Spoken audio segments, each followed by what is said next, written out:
what the best baseball movie not what the best baseball movie, the heated debate about the fact that Major League is the best baseball movie. And I actually don't think number 2 is that close. Well, what do you think number 2? Is it Bull Durham? I'm not a Bull Durham liker. Oh, I like Bull Durham. What bugged me about Bull Durham is that nobody in that movie looked like they could play baseball. Whereas in Major League, everyone in that movie looked like they could play baseball. And I would actually... Costner looked like he could play. No, he didn't. He played it. Didn't he play at Cal State Fullerton? Of course, I don't mean he was any good, but he played. Yeah. And he actually is a switch hitter, right? I don't know about that. Or so they say. Everyone in Hollywood. You know those Hollywood guys. Didn't exactly have to stretch himself. I don't know. But I would actually... So I think a lot of people would put The Natural or Field of Dreams as their 1 and 2. I submit to you, the jury, that both of those movies has some very boring parts to them, and Major League does not. No, I love Major League. Not that you don't. Yeah, I snuck in. It came out. It was R-rated, and it came out before I was old enough to see an R-rated movie. Mm-hmm. And my friend Danny Heinen and I skipped school one afternoon, drove all the way to Rockford because he could drive, and we were the only. So we bought tickets to see something else, and just went into Major League. And then something was wrong with the projector, and it wouldn't start. And we're the only 2 in the theater. And Danny's like, "I'm going to go complain." I go, "You do realize we're not in here?" "Oh, that's right." But then it started, so we were fine. So I would say second best baseball movie is Major League 2, Back to the Minors, or Back in Training, or whatever. Yeah, no, Major League 3, the Scott Bakula one. Yeah. That was a classic. There is funny stuff in 2, but 2 is not a terribly good movie. All the Parkman stuff is pretty good. Yes, yeah. 2 wasn't bad. So hear me out. I'm not saying that this is my favorite number 2 movie, and I'm not going to say The Sandlot because that's almost as cliche as saying The Natural or Field of Dreams. But I submit that The Rookie is highly underrated. Oh yeah, I like the baseball movie. Yes, I do. I cannot watch that scene where he tells his son that he made the majors without tearing up every time. One of the things I love about The Rookie is that it would have been very easy to have made the wife like the bad guy. Yeah. The one who's like, "I can't believe you're leaving me alone." And she's so excited. Yeah, and she at one point has to talk him into staying to keep doing it. And then there's that great line about, he tells her, and he's like, "Well, there's somebody you have to tell." Yep. And then she runs and gets the kid. That's exactly. And the kid is more interested in finding out what a devil ray is. Yep. It's like a fish. It's like a fish. Yeah. Yes, I would say that. Yeah, the thing I would say, I like Field of Dreams, but it's not a movie I would ever go out of my way to see. Like, I own it somewhere in this basement. I have it. If it's on, I will watch it. Exactly. I will not get out of the chair to go find it so I can watch it. Exactly. Actually, The Natural's a little like that, but I will watch if it's on. I will watch it because I really do like it. I very much like both of those movies, and frankly, Bull Durham as well. I will watch when it's on. I just don't like. For me, I feel like Bull Durham and Major League were around the same time, around the same tone of how they treated baseball. And it was almost like you were a Nintendo kid or a Genesis kid or a Sega kid. And like, I was just a Major League kid. And I will submit, of course, the third best baseball movie of all time is The Fan with Wesley Snipes and Robert De Niro. Do you think if they made The Fan 2, Omar Epps would have had to have been in it instead of Wesley? Wesley's not doing this sequel either.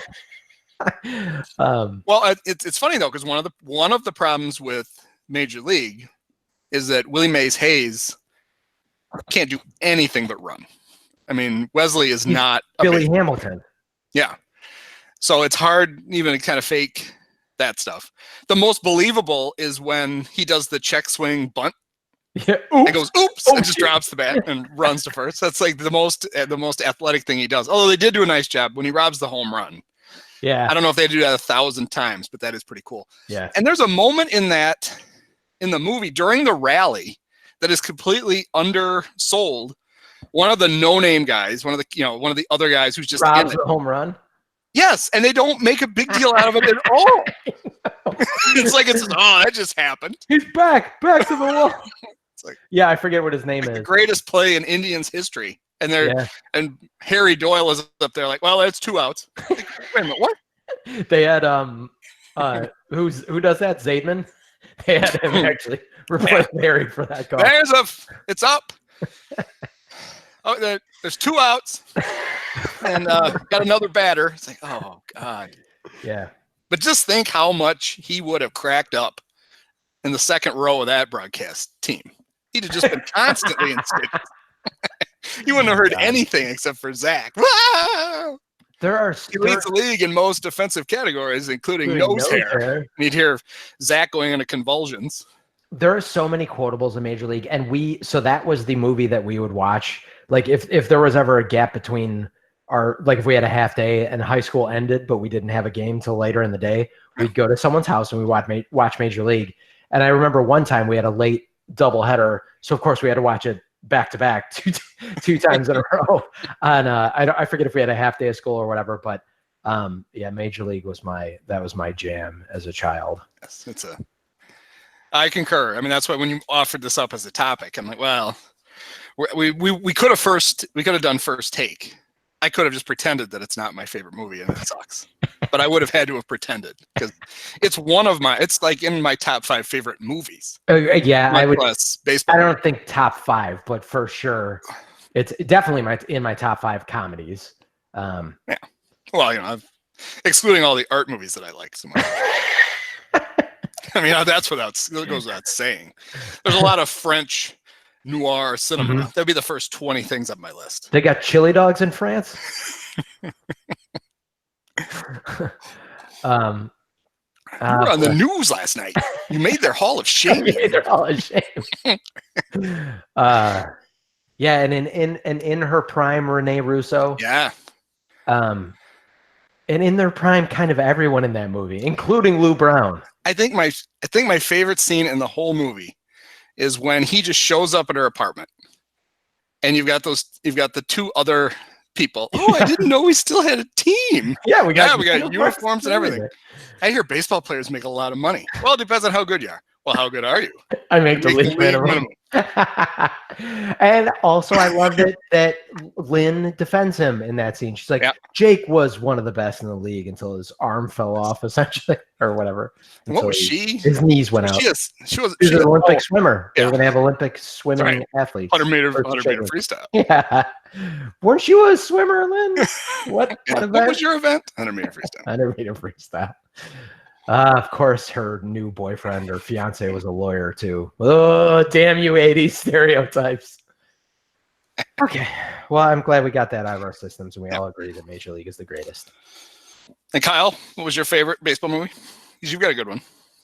I mean, I think the one of the most impressive sports feats of my generation is Scott Hatteberg becoming a featured character in an actual movie. So I guess to that end, we'd have to put Moneyball up there. And Chris Pratt's kind of first feature film too? It had to be his first movie. Yeah, like was he in? Was Parks and Rec on yet? Because that movie's older than you think. It is, but Parks and Rec is older than you think too. Yeah, that's true.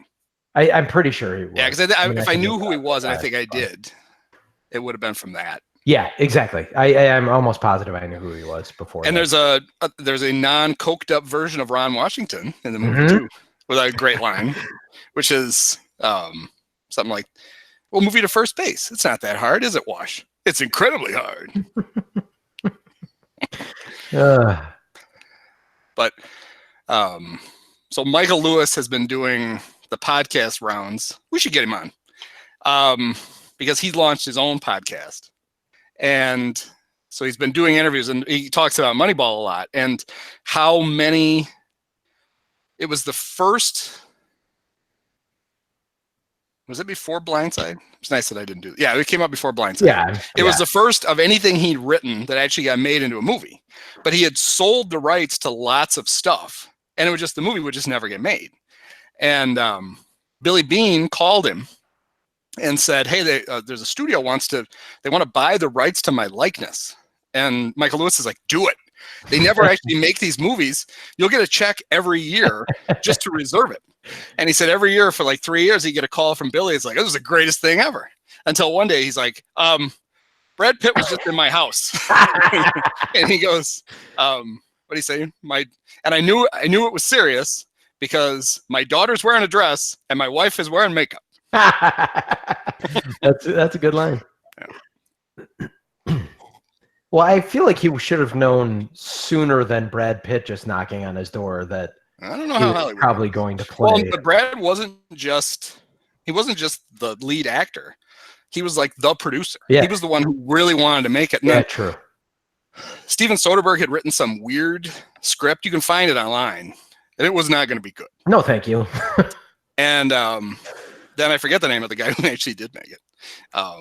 But, they come up with an actual coherent story out of a season where the A's flopped in the playoffs. Yeah. But, of course, I guess also, a 20-game winning streak probably makes for a pretty good narrative. And also essentially out of a stats book. Moneyball is a good movie. I haven't seen it probably since it released, but that was there was an economics book, essentially. And, like, they made a good baseball movie out of what's essentially a textbook. But I would think Joe Morgan is still mad that Billy Bean got snubbed for best screenplay. That whole thing, that was just so ridiculous. The fact that Joe, A, thought Billy Bean wrote the book. That B, he constantly bitched about it on the air. And C, he admitted he never read it and would never read it. But he talked about it all the time. Yeah. How is that a thing? Kyle, thoughts? That's right. We're talking about your movie. Kyle just gets to say one word, and then Dolan and I read for 10 minutes. He's run off this topic about how ridiculous Moneyball is. I mean, it's the efficient approach to podcasting, I suppose. Can I get a one-word suggestion? Moneyball. Okay, Dolan, give us our signposts. All right, I got 4 things to talk about in some order. I suppose we got to save the big one for last because I think we'll plow through these other 3 pretty fast. I've got some stats on Kyle Schwarber, leadoff man, that might surprise you. I want to talk about that wonderful toxic wasteland of a Cubs bullpen. 2 guys in particular, but I've got a stat on Carl Jr. that is mind-boggling. And then I want to take a look at the home road splits for the soon-to-be newest Cub, Carlos Gonzalez. And then we will talk about foul balls and nets and little girls getting hit in the face and other horrible things. Okay. And more about Moneyball. Kyle's got a good 20 minutes on Moneyball at the end. So you want to stick around for that. He's going to reenact the scene where they trade Carlos Pena. So that'll be fun. I always forget that Carlos Pena was a Cub. I always forget a lot of people were Cubs, but Carlos Pena is one of those. He was there for the glory years, right after Derek Lee left. It was good stuff. Okay, Schwarber, is that what you said we're going to start with? All right, so in his last 28 games, Kyle's on-base average is .374. That's pretty good. That would make you think that's why that our favorite little perfectly square baseball player is a leadoff man. I think he's more round than square, but he's got edges. Yeah. Maybe it's just his hair makes me think. Yeah, that's what I think. Yeah. But here's an interesting fact about that. So if you take those 28 games and the first 14 of them, right into the microphone right there, please. We have a dump button. Patrick. At the top, there is a dump button. I don't have a dump. You're like I have an on button. Yeah, just hover your cursor over the screen and just mute your microphone like you're saying, and then when you unmute it, just throw my headset across the basement. All right. So in the first 14 games, of which he was the leadoff man for 0 of them, on base average, .429. Of the 14 games when he has been the leadoff hitter, .328. So this whole Kyle, this is a raving success.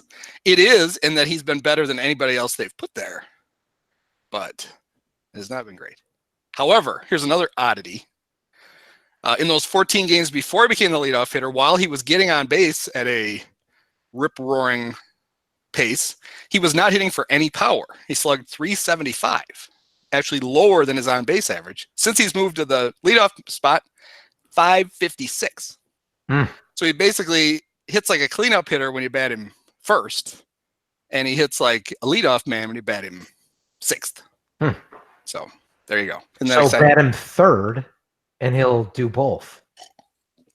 I would think so. It's a guy who hit third. His third is doing nothing. No, bat him 3.5, actually, because it's got it. Yeah, add it to 7, divide by 2. That's 3.5, right? Cal, get your calculator up. Where's the slide rule? Okay. All right, that's all I got to say about that. That's all I had. Thank you for just laying out those stats.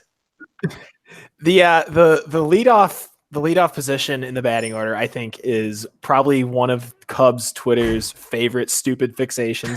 And we know there are plenty of those. I've looked this up before, but I pulled it up off to the side here. I've always found this interesting. So 2016, when Dexter Fowler had the year of his life, the leadoff position in the Cubs order slashed 267, 381, 434 for an 815 OPS, which is good. Yeah, for a leadoff. Then 2017, 745 OPS, largely due to letting Schwarber waste away there for 2 months of the season. But last year, when everyone was constantly bitching about it, 302, 366, 454 for an 819 OPS. So they basically replicated 2016 Dexter Fowler last year, and Twitter wouldn't shut the fuck up about it. Yeah, I mean, I think all lineup slots are largely overrated. Obviously protection's important, but like get your best hitters a bunch of at-bats. It seems to be the best way to win baseball games, to me. And I do love how it took the sport of baseball 125 years to figure out that you should just put your best hitters first and second. Yeah. And I do get like you want your power guys driving in runs and blah, blah, blah, blah. But like after the first time through the lineup, none of it fucking matters anyhow, right? Like it's all screwed up after the first time. After essentially everyone's first at bat, it's all screwed up. So you're sacrificing, a quarter of their at bats, or possibly losing a quarter of their at bats. Well, whatever. I don't know what exactly I'm trying to say there, but only a quarter of their bats does your lineup actually matter. Yeah, I would say literally the most important thing about your leadoff hitter is that he will bat more than anybody else. Right. So batting Corey Patterson there is a complete fucking waste of everybody's time. So batting Schwarber there is fine. If you don't have somebody else, and if you don't want to go to the extreme, because I would think somebody's going to do this someday. Somebody's just going to they're just going to rank their hitters from 1 to 9. Right. And that's how they're going to bat them. Right. So they're going to say, all right, Chris Bryant, you're our best hitter. You're going to bat first. Right. That way you'll get the most at bats tonight. Your spot may come around a 5th time tonight, and we want that. We don't want to waste that on somebody else. And I forget what the stat is. Why would I want to look this up before a podcast? But I think over the course of the year, every spot bats like 17 times more than the one behind it, something like that. Mm-hmm. So it's not a huge difference between who bats first and second, who bats second and third. But eventually that really does add up by the end of the lineup. And so, batting anybody who sucks, who ought to be batting 8th or 9th first because they're fast, which is what teams used to do. That was a complete miscarriage because you're giving that guy a lot more at bats than he should be getting at the ass end of the lineup, just on the odd chance that he actually gets on base and maybe steals one. Yep. And you in your monologue there, you said if you don't have anyone better, and you also mentioned Corey Patterson, I bet he's available if the Cubs want to take a run at Corey Patterson. By the way, also an outfielder. How's that for a segue, mother effer? That's good. So let's talk about Brad Brock. Okay, so the Cubs signed the great Carlos Gonzalez, the once great Carlos Gonzalez, to a minor league deal after he completely flamed out in Cleveland. Which that we could have also segued to him from Major League. Yeah, very God true. damn, this Very true. could have been a Carlos Gonzalez centered podcast. Still can be. There's time. So, as we know, there's a nice advantage to anybody who plays their home games in Denver, because you get weed is free. It's not free. It's legal. It's free too. Free. I'm not working out. Yeah. Bye, guys. Well, Oleg came back, so we know it's not free. So one of the things that we know over time is that every hitter ends up with an extreme home road split in Coors. Even the best ones, like Larry Walker during his best years, Mike Hampton, Andres Galarraga during his best years, Nolan Arenado now, Vinny Castilla, and Carlos Gonzalez, who was a really good player at one point. Yeah, very good. He was so good. I had to, when I heard that the Cubs were signing him, I had to look up and make sure he was now bad. Because I was like, wait a minute. That is a huge. You have to make sure he wasn't Carlos Gomez. Right, yeah. Instead of Carlos, who's a Met now, apparently. I was like, he's super bad now. But like I think the best example is Todd Helton, who is a borderline Hall of Famer. If he had put up his numbers anywhere but there, he would be a sure thing Hall of Famer. For sure. We know over time that the advantage you get out of playing at Coors, it does depress your numbers on the road. You gear your swing to hitting at a mile in the sky, and which is a total of 2 miles, by the way. Mile High Stadium. If you hit it a mile above Mile High Stadium, that's not what I meant. That's why I couldn't do the math. A joke. It's a good one. Thank you. We'll leave that one in. So anyway, we found out that even the best hitters, their road numbers would be suppressed a little bit because there's a difference. There just is. So I'm not explaining this very well. Are you explaining climate change right now? Yes. But I'm glad the government is not going to research it more than 20 years down the road, because really that's all we need to worry about. We're all 72 years old, and we don't have to care about what happens more than 20 years ago. You guys, let's start a politics podcast. We've been picked up by John Favreau and the guys at Pod Save America. Okay, so what I was getting you ready for the fact that even during his best seasons, Cargo had a kind of extreme home road split, even down to really good numbers. But his last 2 full seasons, it was pretty bad. He has not had an OPS of over 100. That's league average. OPS plus of over 100 since 2016. And his last 2 years, here were his home splits. 2017, his home numbers, 323 batting average, 403 on base, 520 slugging, 923 OPS. That's really good. Yeah. I mean, you would love it. You'd crap your pants. He'd be the second best hitter on the team. Yeah, it's a Hall of Famer. His home numbers last year, 315, 360, 581, 941. That's awesome. Here's his road numbers, and I believe that playing at Wrigley is going to be the equivalent of playing road games, because I don't think Wrigley, it's like 300 feet in the air. Or above sea level, probably not in the air. So if you hit it a mile high, that's a mile and 300 feet above sea level. Yep, 6,100 feet. All right, road splits. I don't for think the guy the Cubs. That's not the Cubs are bringing up 550, 80, I think. 2017, 203 average, 274 on base average, 332 slugging for a 606 OPS. Road in 2018, 241, 302, 361, 663. And my favorite stat in a year when he had out. That's good. He's evening out. That's good. He is. It's very evening out. In 2017, he drove in 42 runs at home, and in the same amount of games on the road, 15. So he's basically Mark Zagunas. So I am of the age where everything in my body is falling apart. I'm so glad that I'm not on a national stage where everyone's watching my body fall apart. And there's literally empirical evidence showing people how my body's falling apart. That's all I have to say about that. We feel good about that too. We don't want to observe your decay. Kyle's still in his prime. He doesn't know what life is like anymore. That is true. You little bastard. So I'm he's just curious as to why they signed him. Yeah. It has to say we don't want to call Ian Happ up anytime soon, right?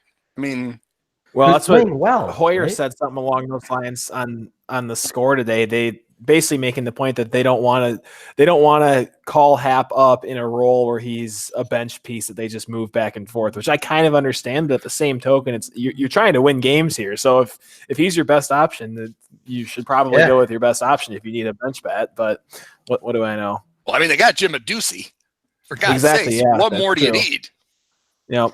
I thought when they called him up, I was like, wait a minute, isn't that like a Ford dealer, like a Ducci Ford?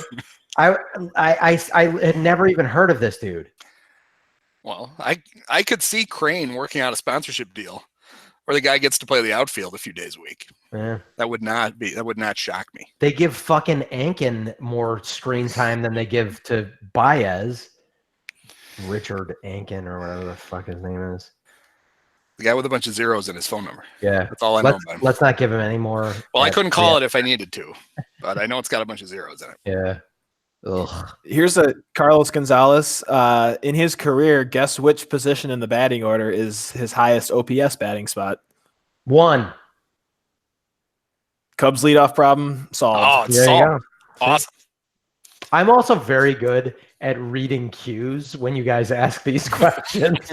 I know exactly what you want me to say. Maybe that's why I'm such a good improviser. Like, I know what you want me to say more than I want to say. We just lead you right into it, and you never fail. I never fail. I don't know. I mean, I've always thought Cargo was cool. I always thought, hey, I'd like to have that guy on my team. But how surprised were you today to find out that he's only 33? Yeah. Didn't he seem like that's why 38? That's why I had to look it up. I'm like, is he still good? And then little does Kelsey know, when she tried to get me to throw out all of my pairs of cargo shorts, I stored one in the back of my closet and I busted them out and I walked around the house. I unapologetically still wear cargo shorts. I might you never know when you need those pockets. But have you ever left the house with Barry knowing that you're leaving the house with cargo shorts? Because she stopped caring a long time ago. Yeah. It's like, I gotta break Kelsey of that habit. I dress fine for work, but everything else, I'm a constant embarrassment. You dress up for the podcast. I did. It's a fucking cold down here. I had to wear a sweatshirt. First really nice warm day of the year, and in the basement I need a sweatshirt or I freeze my ass off. I'm glad you mostly dress up for a completely audio, because no one's watching this, let's be honest. Completely audio medium. Well, you never know. You never know who might see us. Might be our big break. Hey, has anybody watched the post game on whatever it is now? Do you want to talk about Sports? it? You didn't put it on the agenda, so we'll have to put it off till next week. I haven't seen it. Okay. And I'm saying you have to put it off to next week because I won't be here, so you guys can talk about it, because I don't want to hear it. Yeah, no one is watching it. I have nothing against it. They actually wanted me to be on that. I don't know why anybody would watch it, and I didn't know why anybody was going to watch it if I was on it. So I would have watched it if you. No, I wouldn't have. After it, the last thing you want to do after a Cub game, I don't watch the post game. I don't. No, I mean, I don't watch. I've seen it during the game most of the time. Yeah, and I don't need to see it rehashed again. But that's fine. But that's what I'm saying. That I won't go back to my rant about blogs. But what does Dave Kaplan know? DeJesus, he knows things and he can't articulate them. But what do they know about the game that I don't know about the game? They just sit and watch it too. I'm sure Kaplan didn't make it any further in his. Well, maybe he did, and in his baseball career than I did. I must have made it further. I do not believe that Dave Kaplan was a big sports star at Hamlin University. I really don't. Is that after Harry Hamlin of LA Law fame? They were the Pipers, Oh, named after the Billy Pied Piper Piper from of Doctor the Who? Pied Piper of Hamlin. So they're the okay. Pipers. Because I have my brother-in-law's best friend also went to Hamlin. That's the only reason I know what their nickname was. And I think he played baseball there. We should have him on. He's more of an expert than Cap. I did watch a little bit. Correct. I mean, if it's on, eventually I do see a little bit of the post game, and it's stunning to me that DeJesus is not getting any better. I mean, you just think from sheer reps, he would be getting better, and you can see it. There's actual knowledge that's like, right. It's like locked. It's basically it's Anne Frank in the attic. Oh boy. It can't get out. Oh no, don't. And it's gonna end up. Hey. As a German, she could have left anytime she wanted to. I'm just kidding. I'm not that German. Should I tell it's the only Joan Rivers joke that I know, but I always thought it was really funny. She said the most overrated author in history was Anne Frank. because she only wrote one book and she didn't even finish it. Oh, boy. That's not my joke. That's a good joke. That's a good joke. And I actually cleaned it up. Joan said horrible things about Anne in the middle of that joke. Yeah, I'm sure. All right, so I think we flogged cargo. And the Holocaust. And the Holocaust. We got a good Holocaust reference. It's never too late to make Holocaust jokes. You guys don't do another Holocaust if you're out there. No suicides and no Holocaust, right. Please. We tackled the hard-hitting social issue here on the podcast. Okay. You want to talk bullpen? Yeah, I want to talk. Speaking of the Holocaust, let's talk about the bullpen. Right. These segues. I want to just do segues next time I'm on. Can I just be listening for the segues? Yeah. And we'll let Kyle talk and you can just say impossible. That's what we'll do next time. So this is not, I'm not making this up. The other night, say because I'm wealthy. I have 2 TVs down here. 2. Nice. I can watch 2 things at once. So I had the Cub game on the second TV, and on the big TV, I'm watching Chernobyl, which is amazing. Horribly depressing. But is that Amazon Prime? No, it's HBO. Oh, okay. But it's just amazing. I recorded them all, but I hadn't watched any, so I blew through 4 on Memorial Day, I believe, was when I was watching it. It seemed like a good day to watch a happy-go-lucky Chernobyl thing. Well, so it made for some very timely bullpen jokes about the same time. So as Chernobyl, this is not a spoiler because this is an actual real-life event. People live through this. You don't get to say you spoiled Chernobyl for me. I got news for you. The power plant, it blows up. So Chernobyl has exploded, and the Russians are like, holy shit, what do we do? And they're going through all the dire things about how, well, if we have a complete meltdown and it explodes the way that it could, it'll kill 50 million people. That's how big the mushroom cloud's going to kill 50 million people. So they have to find a way to put the fire out. And it's not a normal fire because it's a nuclear power plant. And they come up with the idea they have to drop 5,000 tons of sand and boron on the fire. This is just about the time Brad Brock is in the game giving up the 2-run homer to lose the game, in which I said, how many tons of boron and sand is it going to take to put out the fire in the Cub bullpen, which was pretty good. So I wanted to give an update because this is my most intriguing thing about Brad Brock, who's never had a walk problem before, but has a definite one this year. See if you think these are good numbers for a late inning reliever. In 22 2/3 innings, Brad has given up 20 hits and has walked 21 batters. Oh, boy. Jesus Christ. Yeah, that's exactly right. Maybe his lucky number is 2 and he's trying to get 2s across the board. Before we move on from Chernobyl, I have to soapbox about this topic a little bit in case anyone's important is actually listening. I truly hope, because I hope that they're not painting the Chernobyl disaster as like, hey, nuclear power is bad, because like it still is arguably the best source of power that we have. And Chernobyl was a perfect storm, at least my readings of what happened in Chernobyl, of completely ridiculous bad events that happened. So I hope they're not trying to demonize nuclear power. They're not. Okay, good. That's all I needed to know. I just wanted to get soapbox a little bit. Sorry. Another spoiler. One of the things you learn is that the Russians knew that. See, the whole thing happened ironically, during a safety test. Right. And during the safety test, they had to shut down like the generator that ran the power plant to prove they could do it and then turn it back on. And they apparently knew that when they turned the generator off or whatever, I'm oversimplifying, call it a generator, but whatever it was, they knew that when they turned it off, when it was still, it had the propensity to basically start itself and spike. And they were worried, like, oh my God, if this happens at just the wrong time, it might cause the whole thing to blow up. So they were doing a safety test and they went through the proper protocols. And when the guy hit the button, one guy, some poor Russian guy, hit the button, it blew up. Yeah. So basically, and the reason that they wouldn't admit it was because this was the height of the Soviet Union, when they didn't want to admit to even to themselves, much less to the world, that their nuclear technology wasn't the greatest in the world. So they just it was literally classified a Russian state secret. Yep. And so because of that, they wouldn't address it. Okay. And they almost wiped out the entire Eastern Hemisphere.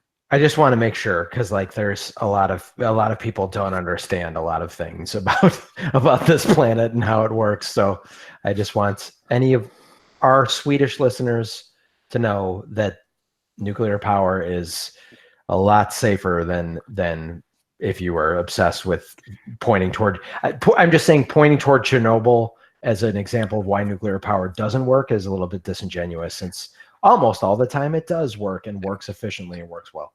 I mean, there's only one left, but so far I'm disappointed. Yeah. There has not been a scene yet in this thing where Cher has gotten an emergency shower. That has not happened. Maybe that only happens in Silkwood. Wait, Cher is in it? Yeah, Cher and Cher, what's her name? Lady who wins all the Oscars. Meryl Streep. Mamma Mia. Yeah. That's what I know her from. Mamma Mia. Has she been in anything else? Oh. Okay. Yeah, they're in Silkwood. I don't even remember Silkwood other than Cher was naked in it. And I was a kid, and that was great. I don't know that I necessarily want to see Cher naked, even when I was a kid. I mean, I guess anyone naked when we were a kid was a good... Well, not anyone. Well... There's a lot of nudity. There's actually a lot of nudity in Chernobyl, and it's not good nudity. Oh, no. It's the opposite of good nudity. Falling off. Not to bring it back to the Holocaust, but the only worst nude scene ever is the one in Schindler's List. That's the only nude scene worse than the one we got the other night. What about Kathy Bates in About Schmidt? That's right. Kyle, what's your worst nude scene? Oh God. I'll nominate Steve Stone. Oh, that's not bad. That was solid. Kyle bringing us back to the Cubs. Thanks, Kyle. I got one of my two Twitter bans was because of the Steve Stone Playgirl shoot. And so it wasn't even what you think. It wasn't like I posted the picture of him and they banned me because you can't see anything. I posted it. Apparently, a porn site retweeted me.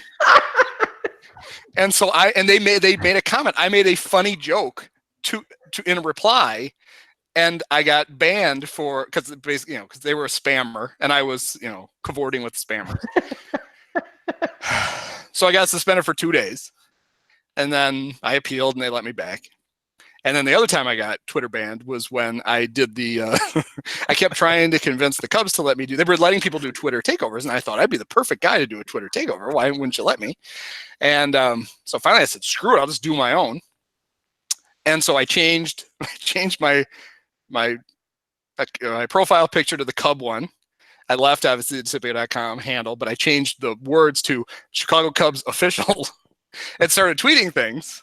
And reputable media types were retweeting me because they thought I was the Cubs. I was saying I was fine. Like I announced they were going to bring Keith Moreland back, I think, to be a color announcer because they didn't have one at the time.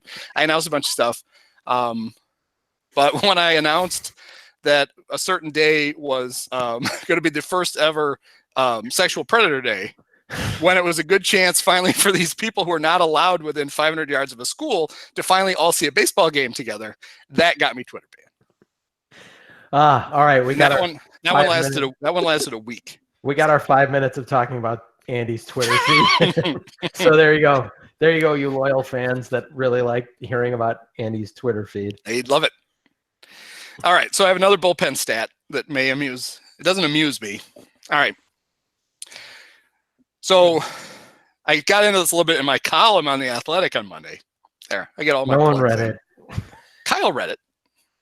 Kyle? Pretend you read it, Kyle. Oh, God damn it.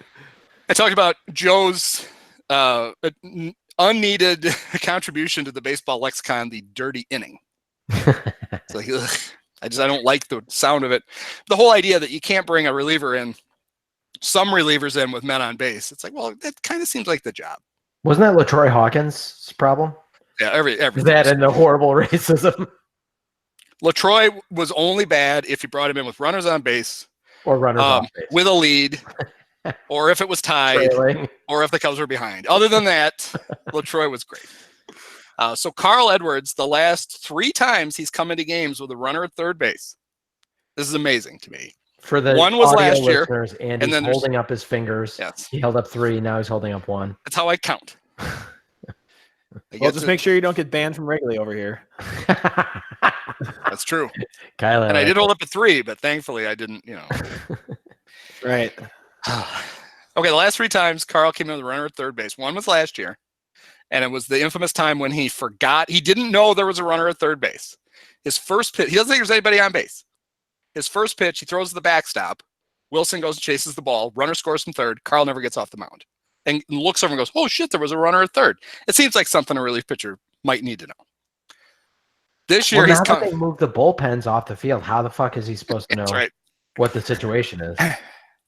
So this year, it's happened twice. It happened once in Washington a couple of weeks ago, and then it happened again the other night. The game in Washington, he balked in the runner immediately. Didn't even throw a pitch. Balk, runner scores. There was also a runner at second who advanced to third. Carl's first pitch, wild pitch, but Wilson flags it down. Carl actually tagged. No, I guess Carl got it. It was such a wild pitch. It bounced off Wilson. Carl picked it up, tagged the runner out. Cubs get out of the jam. Way to go, Carl. Mm-hmm. I mean, out of the jam, meaning he allowed one of. Yes, he allowed one of the Cubs left with the lead and ended up winning. Yeah. So the second time this year that he came in with a runner at third base, first pitch, wild pitch, runner scored. So I'm thinking, just spitballing here, maybe don't bring Carl in with a runner at third base, or maybe ever. But what happened the time 4 times ago is what I want to know. You're very cherry picking. Yeah, that's true. I should go back and research that and see if it was another balk. Yeah. Or he threw the ball into the stands. I mean, it's one of 2 possible outcomes, it sounds like. He was either a wild pitch or he gave up a home run, I would think. Yeah. So it's tough times for the Cub bullpen right now. It is. There's a good analogy on Twitter that I'll steal from a couple weeks ago when the Cubs were in their stretch of, 3 or 4 weeks of the best bullpen ERA in baseball. And the analogy was that the bullpen feels like when you were a kid and your mom would tell you to go clean your room and you take all your toys and shove them under your bed and just say, oh, it's clean, it's fine. And then it lasts maybe for a week, and then mom goes and checks under the bed and you're completely screwed. And that feels like the Cubs bullpen when they were getting effective innings out of the Iowa taxi squad and fucking whoever else. So let me piggyback this. I guess I do have some actual baseball to discuss. Do you think when that 24-hour period or whatever runs on Keuchel and Kimbrel that they will try and sign Kimbrel by June 3rd or whatever? That weird wrinkle in the rule. I don't even remember what I read in the article, but there's essentially there's no point in anyone to sign either one of those guys till I think June 3rd is the date. Yeah, if you wait till after the draft, then you don't lose a draft pick if you sign them. Exactly, that's it. So, do you guys think that they will? I think that they won't, and I think that given the track record, it's limited, but it's real of signing of teams who signed pitchers who didn't go to spring training. I think that races will be won and lost based on who signs Keuchel and Kimbrel. They'll be won by the teams that don't. Yeah, could be. So, and I'm sure Tom Ricketts is telling everyone that because he doesn't want to pay for either one of them. Are you wearing? Can you stand up? Are you wearing a Ricketts t-shirt right now? Yep. I was just curious what your guys' thoughts were. Do they sell Ricketts t-shirts? Those would be awesome. I'd really like to get one. Yeah, it's like a kid with fucked up legs. Yeah, Speaking of kids with all you need is some limes. Jesus Christ. Another great segue, guys. Yeah, you're not in charge of segues anymore. All right, so we had 3 killer segues though so far. I just want to, if we're keeping score, killer segues. Yes. Yeah. So we all saw, and yet I somehow said the most offensive thing with the Frank joke. No, Joan Rivers said it. You just repeated it. Yeah. Well, I made an Anne Frank analogy before. Okay. I compared David DeJesus. I was trying to protect you, Dolan, but go ahead and remind everyone. We all saw the unfortunate and completely avoidable incident last night when Albert Almora smoked a ball into the stands behind third base, and it hit a little girl, and she was injured. We're not exactly sure how serious, but wasn't good. Which prompted a bunch of quote unquote nanny state reactionaries to immediately take to Twitter and declare that there ought to be netting all the way down the foul lines, of which I was one of them, because I do not understand why baseball doesn't take a very easy and sensible way to protect the people who actually buy tickets to go to their games. And it was met, not just me, but everybody who took that stance, by a bunch of people criticizing us because basically there were 3 points they tried to make over and over again. That you're not going to get hurt, not get hit with a foul ball if you just, pay attention during the game. Don't look at your phone. If you bring your kids to the game, you sit between home plate and the kid. That way you can dive in front of them and save them. And then that's you true. can get a concussion. That really is how you should. You know, it's malpractice to sit on a non-home plate side of your kid. That is true. And if you just wear a glove, you'll be fine. Oh, and the 4th step is to be a professional baseball player that can catch a screaming line drive with people moving around or in front of you, or with something possibly in your hand, maybe a little bit inebriated. Please don't get drunk with your kids at games. But like I mean, Andy, you're absolutely right to take that stance, and any of the quote unquote nanny state people are absolutely right to take the stance. This is not like hang gliding and skydiving. This is not like an adrenaline rush to go to a baseball game. It's the most boring of the professional sports, and I love it for that. This should not be. You should not feel in danger at a baseball game, and I don't. And I think probably 20 years ago I would have been like, "Well, sit in the upper deck with your kids." You should be able to sit where the fuck you want with your kids. And like, I remember when I was a little kid, my uncle took me to a game, and we were relatively close behind the third base dugout. And I remember he was able to heckle Paul Assenmacher so aggressively that Assenmacher was like acknowledging him. And it was the greatest experience. And I will never forget that. And then my uncle did sit between me and home plate. But if there was a screaming line drive hit, I don't know that my 35-year-old uncle would have made a catch that would have saved my life.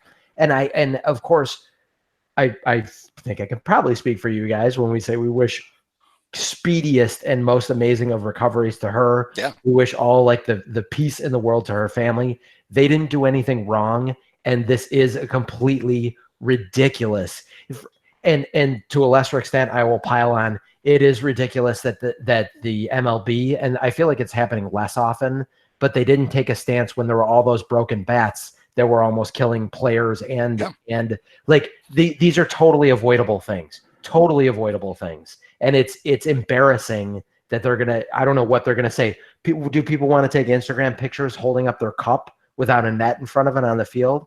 Sit fucking higher. Like that's as ridiculous to say that that's the reason to not have it as it is to say that adding it or to leave it off as it is to say that people should be moving around based on the fact that these people want it. It's a shame that there's not, and this is not. It's not like this is the first time this has happened. This happens way too often. Well, there was a lady that died last year at Dodger Stadium. She hit in the head and had a, hematoma or whatever it was. Whatever it was, killed her. She died going to a freaking baseball game. And shockingly, someone died at a Dodgers game without the piece of shit Dodgers fans just beating the shit out of them. Usually they get beaten up in the parking lot. It's an embarrassment to the MLB, but they're so obsessed with things like pace of play that they don't pay any attention to actual issues. And clearly they have a complete disregard and disdain for the people by not enforcing a league-wide rule, parameters and protection for those people. Well, 2 years ago, they required teams to extend the netting at least to the end of the dugout. But they didn't say you could only go to the end of the dugout. The teams can extend that all the way to the foul pole if they want. Nobody did it. So there's nothing stopping teams from doing it. And honestly, if you're the Cubs, your next home game ought to happen with that net extended all the way to the foul pole. There's no good reason not to do it. But if you think about what are the most expensive, traditionally, the most expensive seats in the park, they're the ones right behind home plate. And they have a freaking net in front of them, and nobody bitches about it because about 15 times a game, a foul ball flies back and nails that net, and people go, "Ooh," and they all look at each other like, "Oh, we'd have been screwed." You see that every time. People seem to be able to see through that thing. And they seem to still want to spend a shitload of money because they're cool seats to sit at. And one of the reasons they're attractive seats to sit at is you get an awesome angle of the game, and you don't have to worry about getting beamed with a freaking foul ball. Here's another suggestion. If the net bothers you that much, there will certainly still be safe seats in that park that are not behind the fucking net. Go sit in those. You'll save yourself plenty of money. Like, it's such an embarrassing argument and I saw that Twitter interaction with that asshole with you, Andy. Yeah. And I'm glad that you called him out on his bullshit. That guy is an embarrassment. And frankly, that is the guy that is there with his drunk with his kid and that's definitely not what happened with his family. I just want to be super clear about saying that. But that's the type of guy that is not paying attention to the game and is more worried about his experience than he is about his kids. And someone could get hurt. And it's a totally avoidable. Sorry, I'm riled up, but that is an embarrassment to the league and to the Cubs and to everyone. One of Wrigley's most, other than the ivy on the wall and the fact they still have a freaking brick wall for an outfield. It's amazing to me they've never figured out, maybe we could pad it and then grow the ivy over the pads. Nah. And then we wouldn't ivy doesn't grow well on anything. We wouldn't have, that's right. We wouldn't be able to kill one of our outfielders by having him slam into the wall. Thanks to Joe Morgan, we know about this thing. They had to put a basket on the outfield, on the bleachers, to keep drunks from falling onto the field. That's the whole reason that basket exists. It's not there to catch cheap little home runs. It's there to keep drunks who used to walk along the edge of the wall thinking they were hilarious from falling onto the field and dying. So Wrigley decided, well, we should put a basket up and catch those people because it's dangerous. But it's fine to sit, just beyond that netting and have 115 mile an hour foul ball come flying into the stands. And people are like, well, we didn't need nets, 40 years ago. Well, you did, but those people are all dead. They died. What's happened to ballparks every time they build a new ballpark, they get rid of more and more foul territory. They try to put seats as close to the field as possible, which means you have even less time to react. We know, thanks to StatCast, that exit velocity is going up, not down. So now you have even less, you're closer and you have less time to react.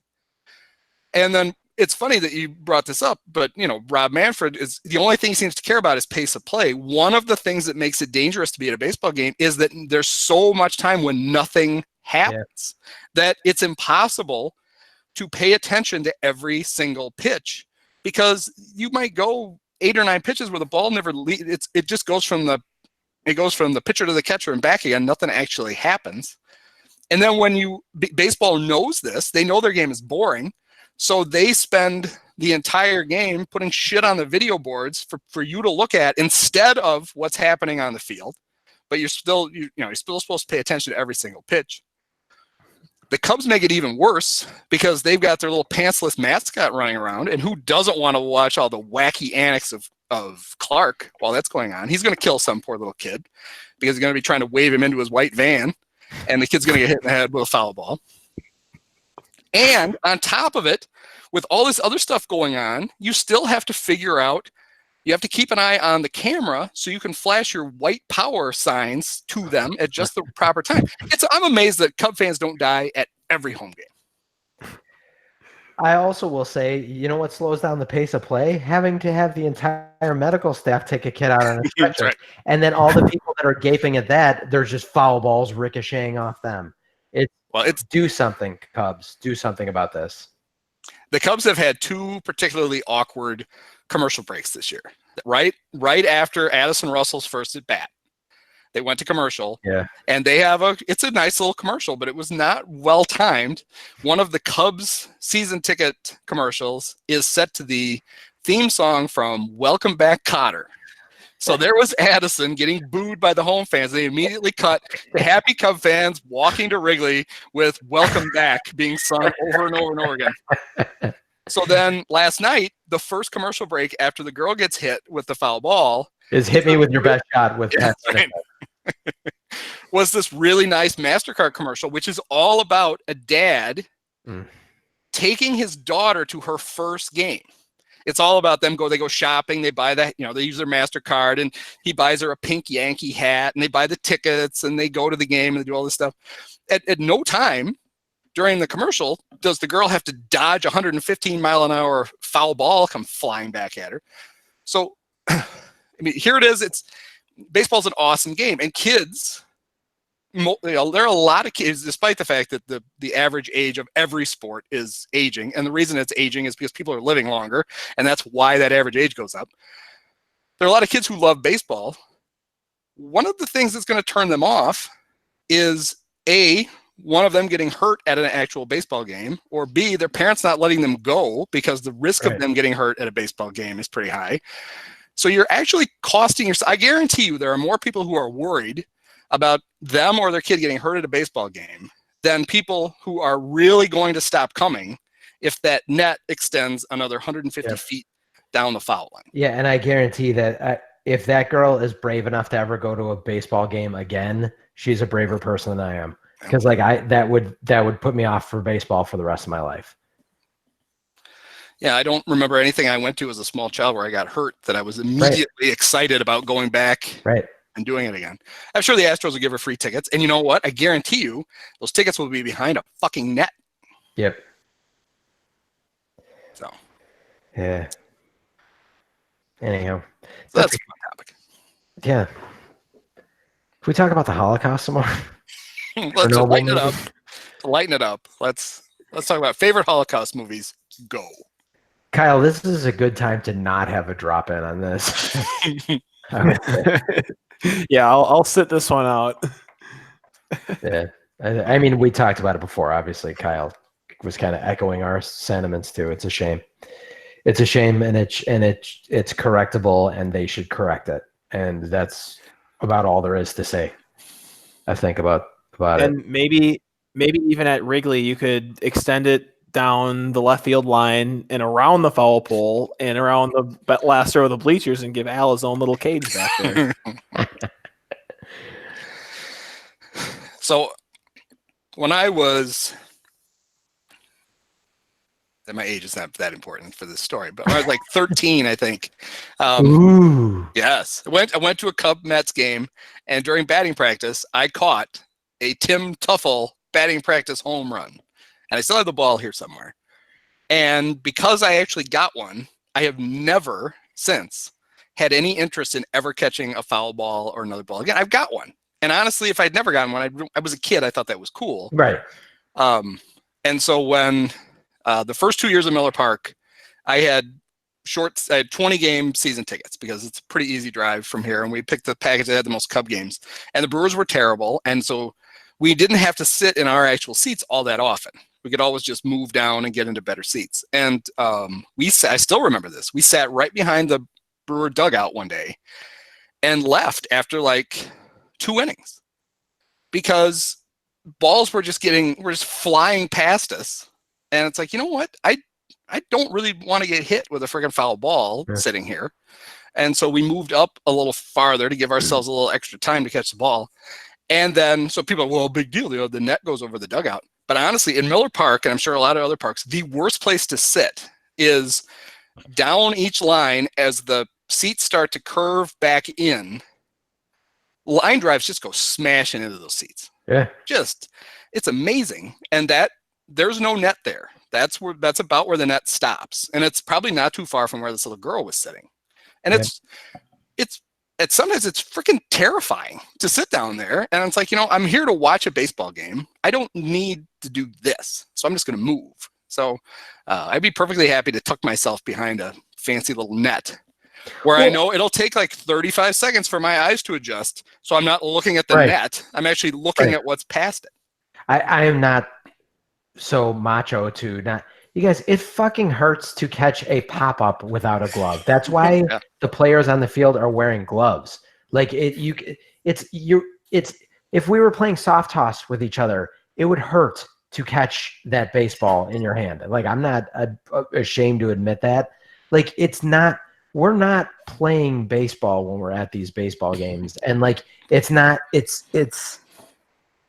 there's so much shit that's wrong in this world and in this country right now that could be fixed so easily.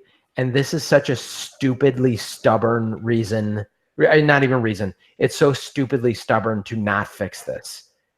Like, they just say that all these, and I do appreciate that they did make them extend past the dugout.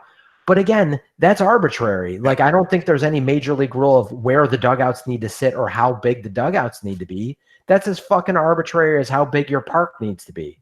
So like, there needs to be, either Manfred needs to come down from his fucking golden tower and go to every park, and people get to rocket line drives at him just past the net and until he can catch all of them, and he has to protect a sack of flour on the seat next to him. Or like, they just need to have a blanket rule, like you guys said, all the way to the foul lines, and fuck you guys if you don't like it. They don't even have to be that high off of the foul line, so you could still sit up behind it and see over it if that's that big of a deal. Or how about this? We're pretty good at science now. Can we make a better net that's easier to see through, that is just as durable? Like, I bet that there is probably a scientist that would love to get that contract to develop that and would spend a little fucking money on it. Yeah, I bet you could make an invisible barrier, or all but invisible barrier, that is completely easy to see through, completely safe, and you could put around the entire fucking stadium. But that's not where they want to spend their money. Well, I don't know exactly what he got his PhD in, but Dr. J used to play for the Nets. So I would think he could probably help with this. And he could get that one globetrotter that was a scientist, wasn't there one? So I learned this today. The park that has the nets extended the farthest in baseball is Fenway. So here's this, historic jewel of a park, and apparently it doesn't fuck up the aesthetic of being at the park. And even, Tommy from Quincy isn't complaining about, I can't see the fucking field through the net. It work. It'll disappear. You won't even know it's there. And you can still catch a foul ball. You just won't get the screaming line drive. The ones that you actually might want to try to catch, the nice little, the high pop-up ones, especially if you can let it bounce in the seat in front of you, and then that's even better. You're still going to get those. The whole idea that players aren't going to be able to throw going to be able to throw balls to kids between innings, they're just, A, it doesn't fucking matter, but B, they could toss it over the net. Right. It's not going to be that pretty hard. Good at baseball. In Japan, they go around the whole field. They actually protect like the first part of the bleachers from balls, which seems a little extreme. Yeah, I don't know that you necessarily need that. Until someone actually gets hurt in the bleachers, and I other than drunk people falling down, I don't think there's any danger of that. Oh, every once in a while somebody gets smoked in the bleachers with a home run ball, but that usually they're pretty. I would say 99.9% of them are drunk. Don't feel it. Yeah.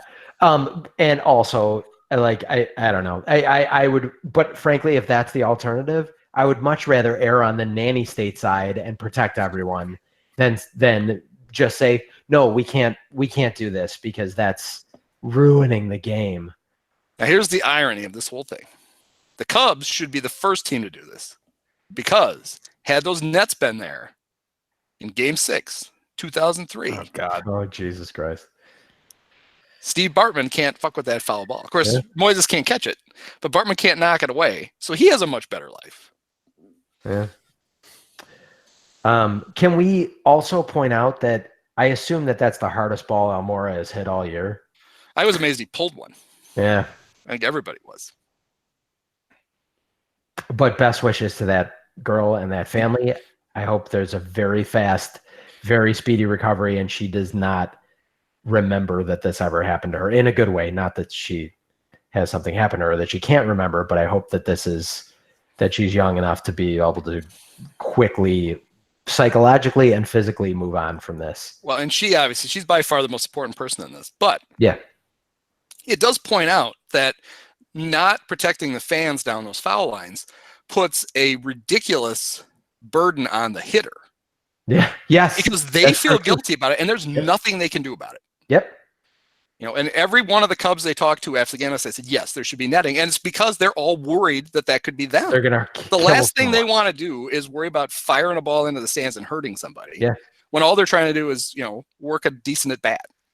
And how about potentially killing someone? Like it's more than like, and again, I'm assuming and hoping that she is going to have a very awesome, perfect recovery. She should never have to have done that, but you're right. The emotional toll that would take, like, I don't understand how those guys can, after getting hit with like a 95-mile-an-hour fastball, can ever stand in the box again. Can you imagine smoking a 5-year-old kid with a ball that you hit and watching them carried out with blood all over them?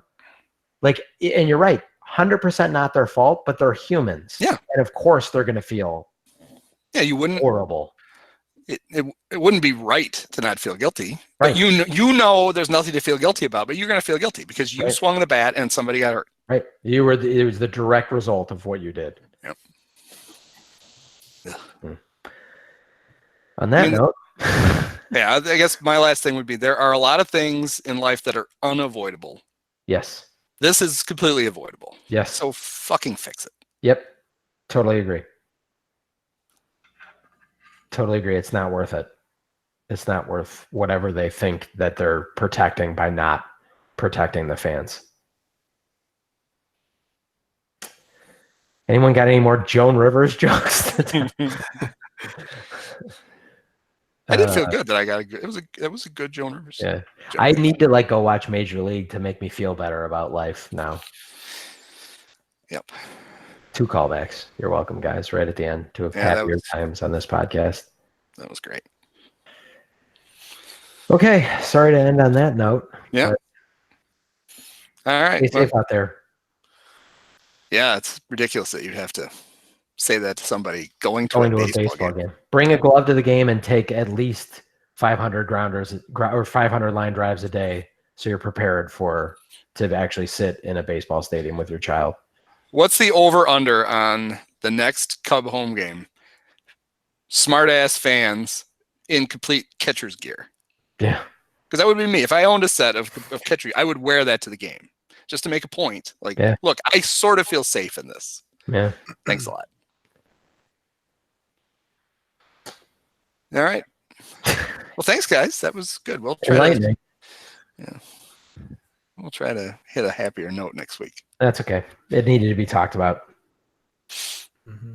Well, they're going to St. Louis this weekend, so hooray! They're already 3-0 against the Cardinals this year. So keep that up. We'll all be happy. Don't you dare say it's a boring city. So we know how that goes. Nothing says you're an exciting city like complaining when somebody says you're boring. All right, gentlemen. See you guys later. See ya.